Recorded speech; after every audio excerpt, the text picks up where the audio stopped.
Here's a question for you, which I thought was very interesting. Obsession.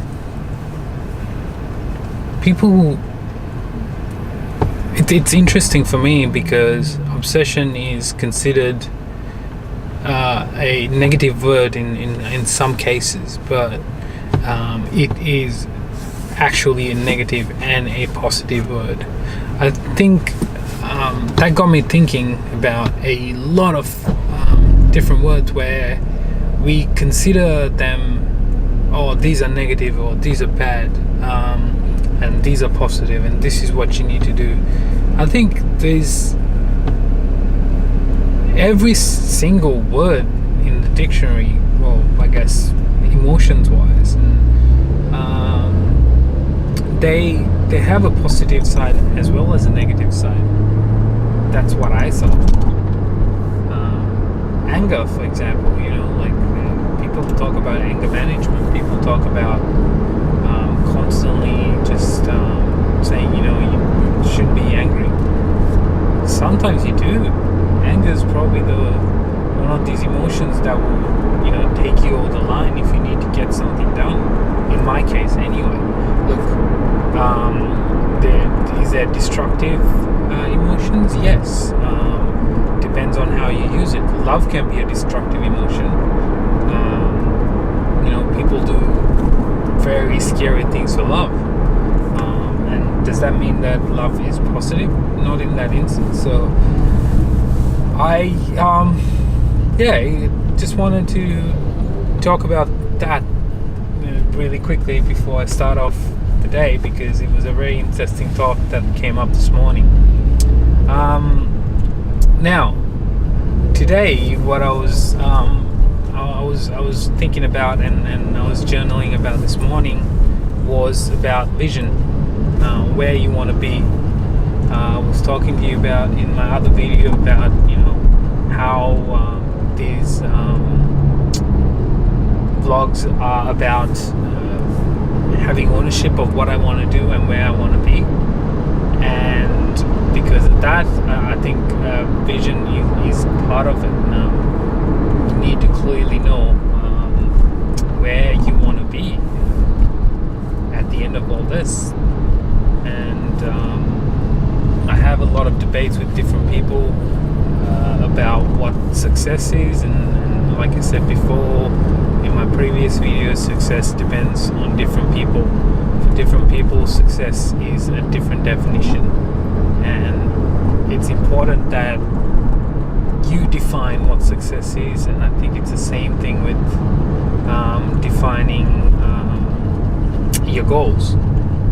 So in my case, I've got different goals in different senses, in I guess different places or different areas, I guess, in relationships, in financial stability, and family. So having the clear vision of where you want to be in your areas of what you call success is what probably is the most important thing. And today I have taken a fair bit of time on my day to understand and write down what my visions are and my clear goals are for the next 6 months to a year. I guess I've broken them down into I guess life goals is one way to put it, which are the long-term goals, where that reminds me, there's a saying, people tend to ignore the long-term goals because they're so far away and they see it so small. When you see something at a distance, it seems so small, so it seems irrelevant. This was Jim Rohn, by the way, who said this, and therefore people tend to ignore them. Now, I heard someone else speak and say your day-to-day actions is your life in miniature, and I think that is so true. I mean, what we do every day will take you to where you want to go. And if you're not taking the time to read, gain more knowledge, improve your skills, your craft, whatever it is, you will never at any point get to where you want to go. And this is why I think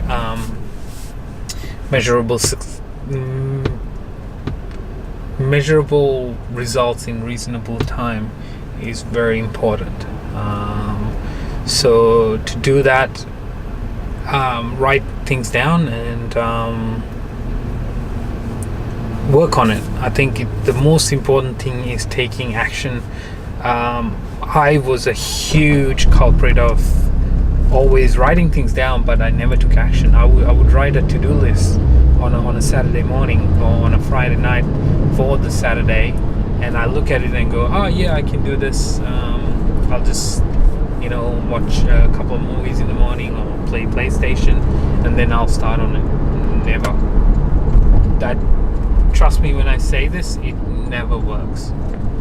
If you want your to-do list to be done, the best way to start is just plan your day and just wake up and start knocking things off the list.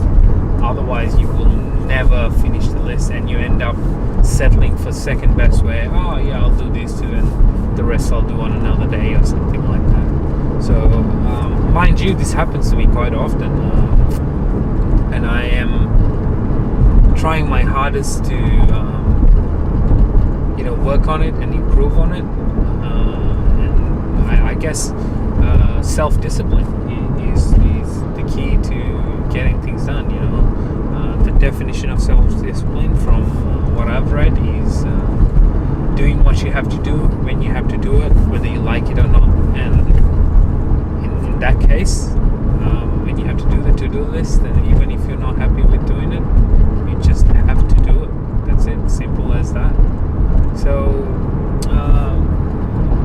to sum up, the end of this video, I guess, will be deciding that what your visions are, what your goals are, where you want to be, who you want to be. The reason I say vision, really quickly before I finish up, there's this difference between a goal and a vision, I guess. A goal is where you want to get to, and a vision is, I guess, a picture of where you want to get to. Now, why do you need both of them? I think if you don't clearly see yourself in a certain position, I am talking in my experience, the clothes you wear, the color of your clothes, the way you look, the way your hair looks, if you style your hair, every minor detail, when you close your eyes, you should be able to see it. Now, from my family, my goals, I see things, my loved ones, smiling around the table and sitting down and having a drink, and that, I believe, is very important. Like the goal for my relationships, it's one thing. I've written it down, and I've explained it to myself, and I understand what it is. But then having the vision clearly, the picture of what that goal is, makes a huge difference. And I say this to a lot of people at work as well. I mean, have a clear vision of where you want your career to go, because if you don't, you will never get there, because you don't see that picture, you don't see what the end result look like, so you will not know when you get there. So sometimes that's important, knowing when you have reached your goal. So yeah, have a clear vision, write down your goals, and take action. Simple.